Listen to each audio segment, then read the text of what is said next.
business wala student at a high school online academy. I am from Faisalabad and I am 10 years old. Today my interview session with ChatGPT session.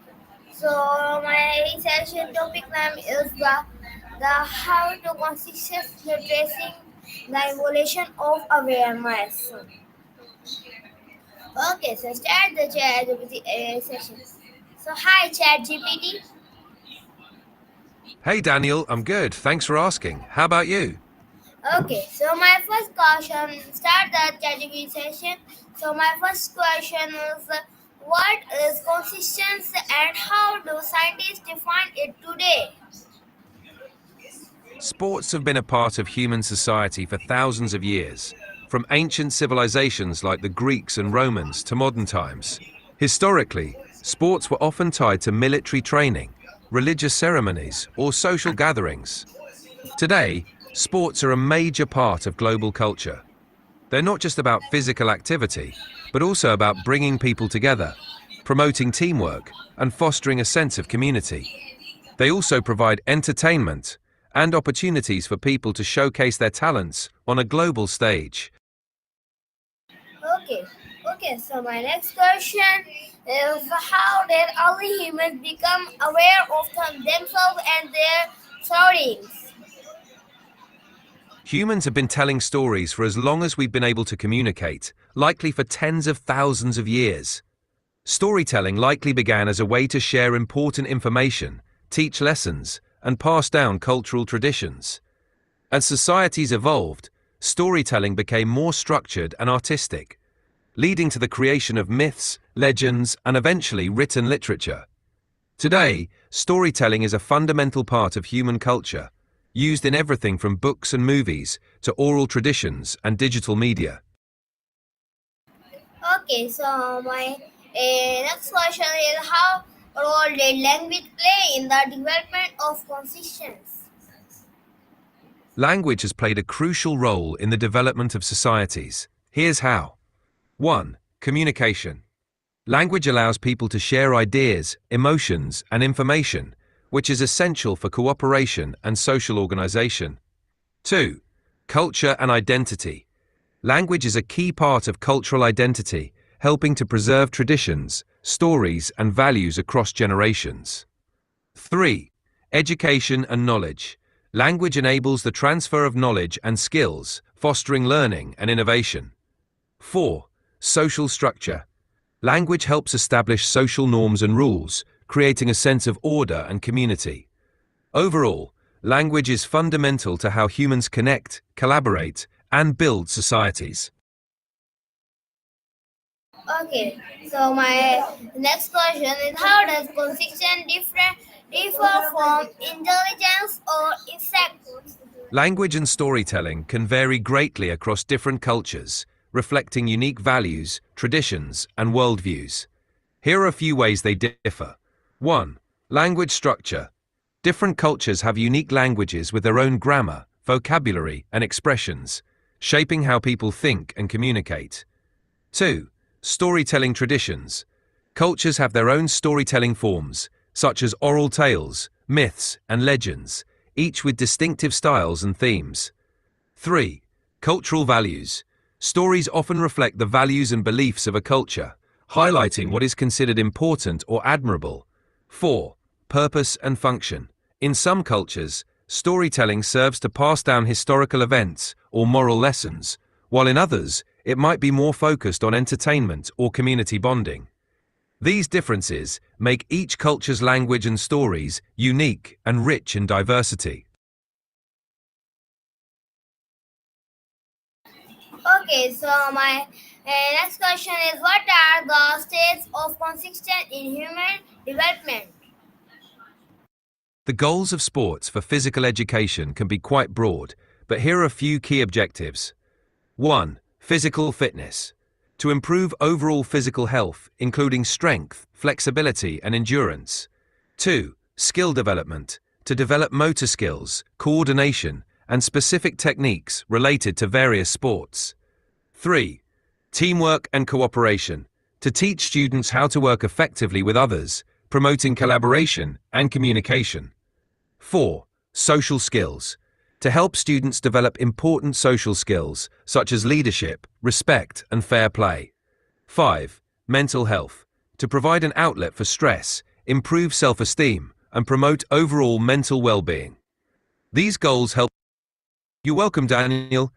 If you have questions, feel free to ask. Okay, so my next question is how do animals show seeking consistence?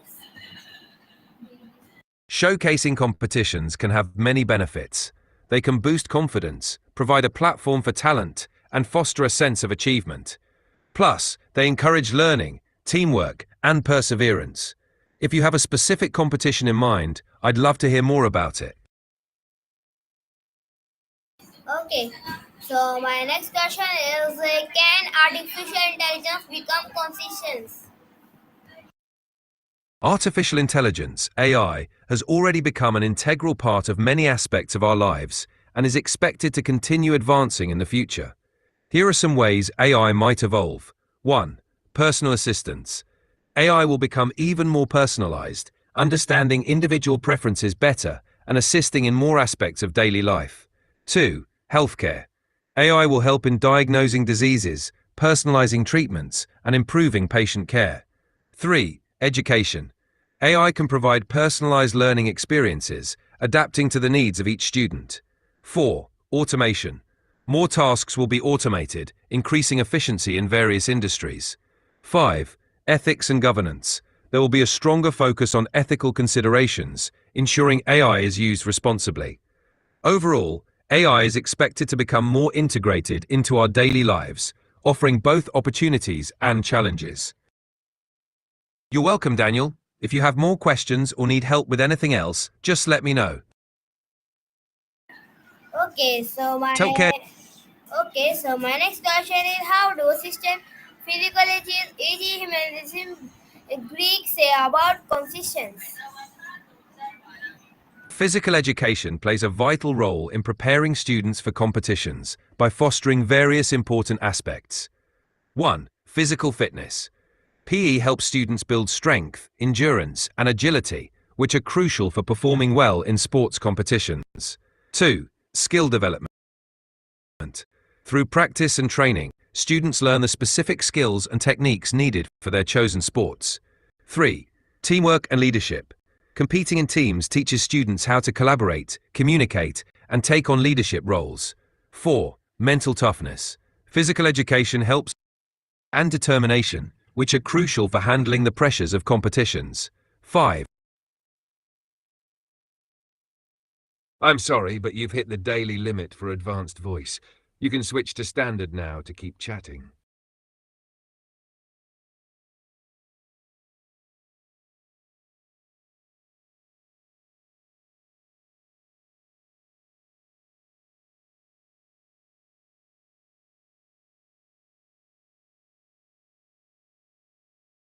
Yes, it uses advanced machine learning to understand and generate human-like text based on the prompts or questions you give it. It can help with a variety of tasks, like answering questions, creating content, offering advice, or even having casual conversations. Is there something specific you'd like to know about how it works? Okay, so my next question is the ChatGPT. What are the alert states and consistent, and how do they affect awareness?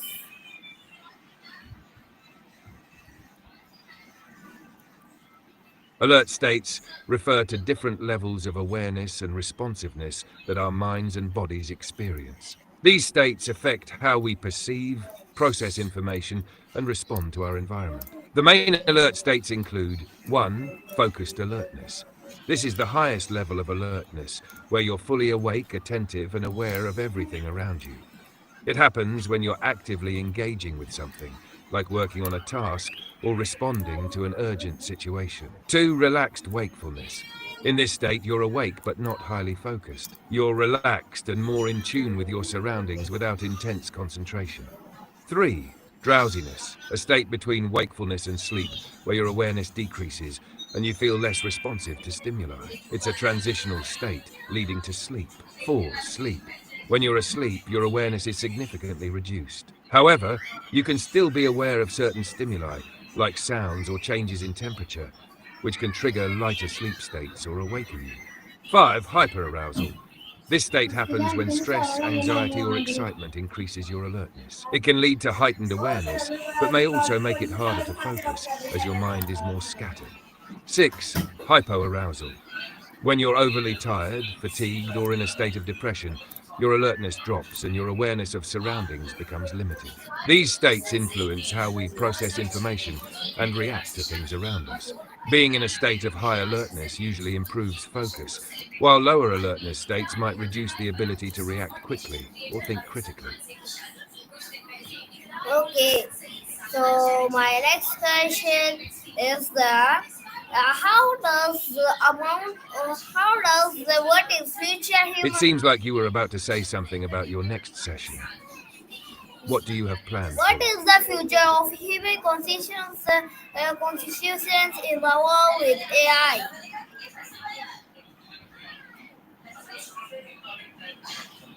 The future of human constitutions in the world with the rise of AI could see significant changes and challenges. AI has the potential to reshape legal systems and the way societies govern themselves. Here are a few possibilities. 1. AI in governance and legal systems. AI could play a role in interpreting laws, analyzing data to predict trends, and even suggesting legal reforms. It might help streamline legal processes, making them faster and more efficient.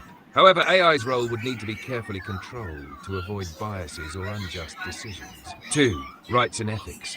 As AI becomes more integrated into society, questions around human rights, privacy, and ethics will become even more complex. Laws might need to evolve to protect individuals from misuse of AI, such as surveillance or discrimination, while ensuring AI systems are transparent and accountable. 3. Automation and employment. The rise of AI-driven automation might lead to major shifts in economies, particularly in employment. Constitutions may need to address new labor rights, provide social safety nets, or even reconsider the concept of work and income distribution. 4. AI governance. Governments may create new frameworks for AI regulation. This could include setting guidelines for how AI systems are developed and used, ensuring that they align with public interest and fundamental human rights. 5. AI and democracy. AI could impact how elections are conducted, how political campaigns are run, and even how citizens engage in governance. There will likely be debates about the influence of AI on democracy, political manipulation, and ensuring the integrity of democratic processes. The integration of AI will likely push human constitutions to adapt, ensuring they protect fundamental rights while embracing technological advancements. It will be important to balance innovation with safeguards for privacy, fairness, and justice. Okay, so my next question is can these consequences legalized in the brain or spread across the body?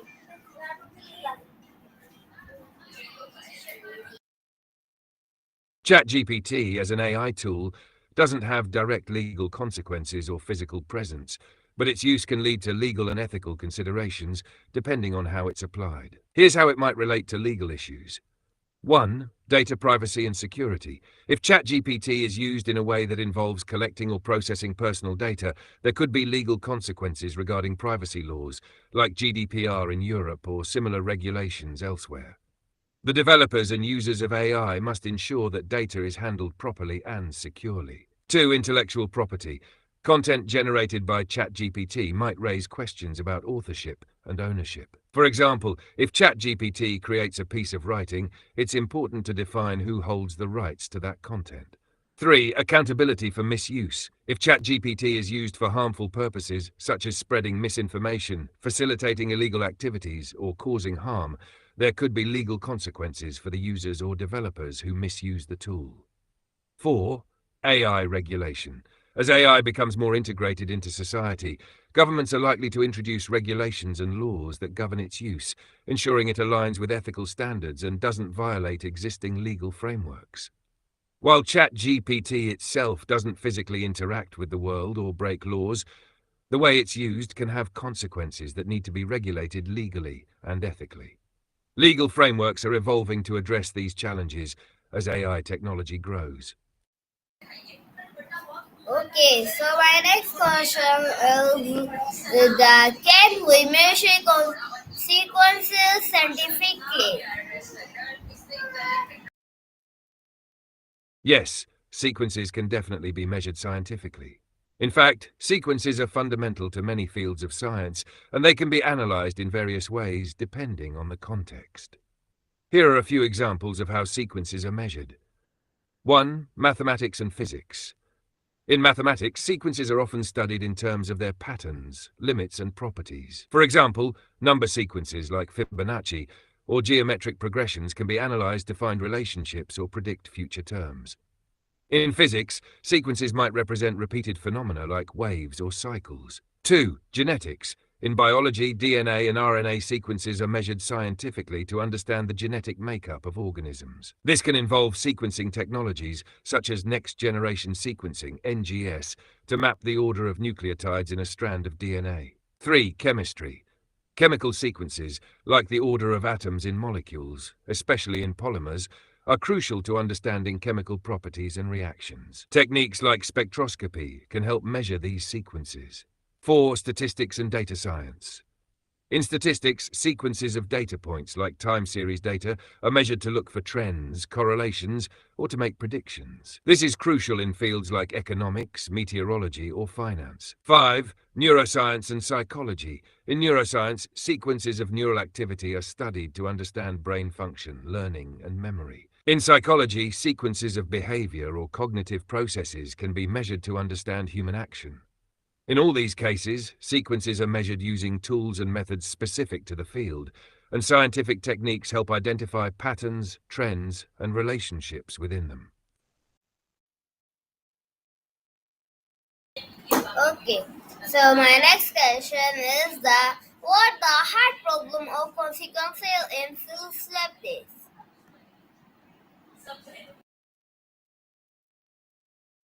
The hard problem in philosophy typically refers to the challenge of explaining consciousness, how and why we have subjective experiences, or what it's like to be aware. This problem was coined by philosopher David Chalmers, who highlighted that while we can explain the brain's function and behavior, we still struggle to understand why certain brain processes are accompanied by the experience of qualia, or individual instances of subjective experience, like the taste of chocolate or the feeling of pain. When we discuss this in terms of consequential philosophy, we're looking at how the ethical implications of human experiences and decisions can be traced back to the consequences of our actions. The hard problem here is more about how we can determine the moral value of actions when our subjective experiences, consciousness, seem so unique and personal. Some of the challenges involve 1. Objective versus subjective experience. If our actions' consequences depend on the subjective experiences of individuals, how do we make sense of collective morality? For example, the same action might affect people differently depending on their personal experiences. 2. Ethical theories and consciousness. Many ethical frameworks, utilitarianism for example, rely on the idea of maximizing well-being or minimizing suffering. But how do we scientifically measure and compare these experiences across different individuals? If we're still uncertain about the nature of consciousness, can we adequately predict or understand the true consequences of actions on people's inner experiences? 3. The problem of free will. Another related challenge is the philosophical debate about free will, whether we have control over our actions or if they're predetermined by brain activity, genetics, and environment. If we don't have free will, can we hold people morally accountable for their actions, especially in terms of their consequences?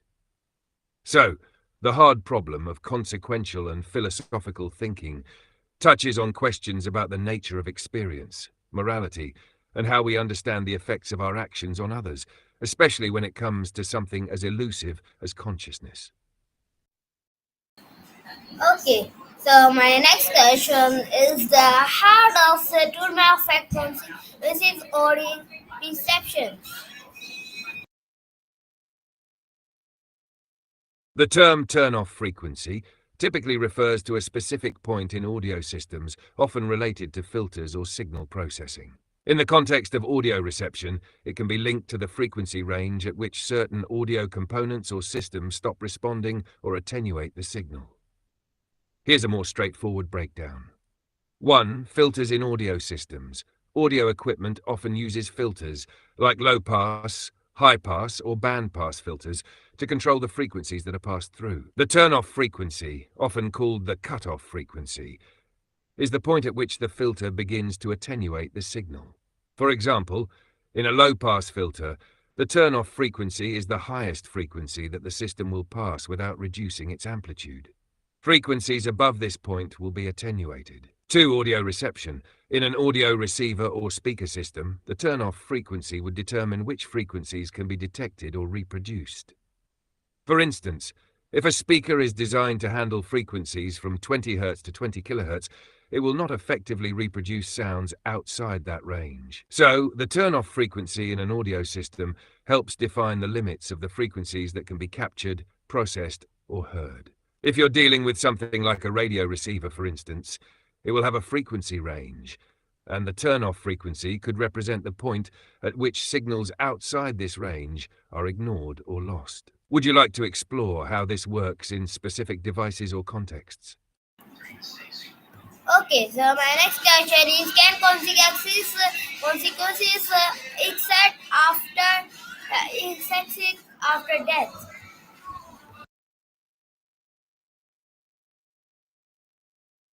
The question of whether consequences can exist after death touches on both philosophical and religious perspectives, and there isn't a single answer, as it depends on one's worldview. Here are a few ways this question can be approached. 1. Philosophical view. From a philosophical standpoint, consequences are typically tied to actions that occur within one's lifetime. Once a person dies, they no longer have the ability to perform actions, and thus, in a purely naturalistic sense, direct consequences related to their actions end. However, the consequences of a person's actions while alive can continue to affect others long after death. For example, the legacy someone leaves, whether through their work, relationships, or decisions, can shape the lives of others for generations. 2. Religious perspectives.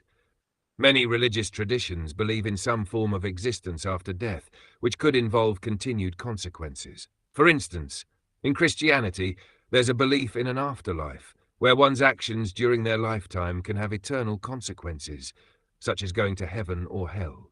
In Hinduism and Buddhism, the concept of karma suggests that actions have consequences that can extend beyond one's current life, potentially affecting future lifetimes in reincarnation.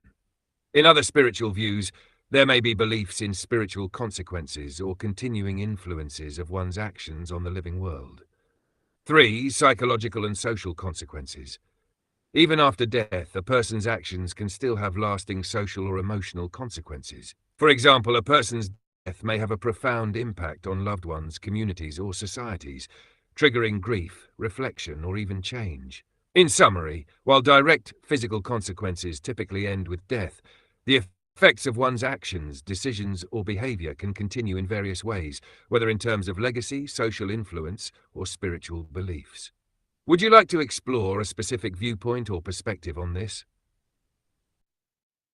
Okay, so my next question is what role does technology play in expanding or limiting consequences?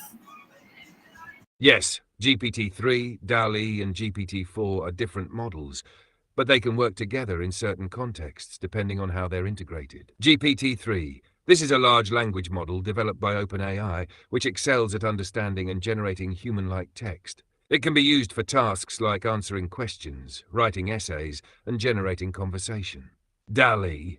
This is a separate model designed for generating images from textual descriptions. DALL-E can take a written prompt and create an image that matches that description. It operates independently of GPT-3, but can complement GPT-3 by generating visual content based on text prompts. GPT-4.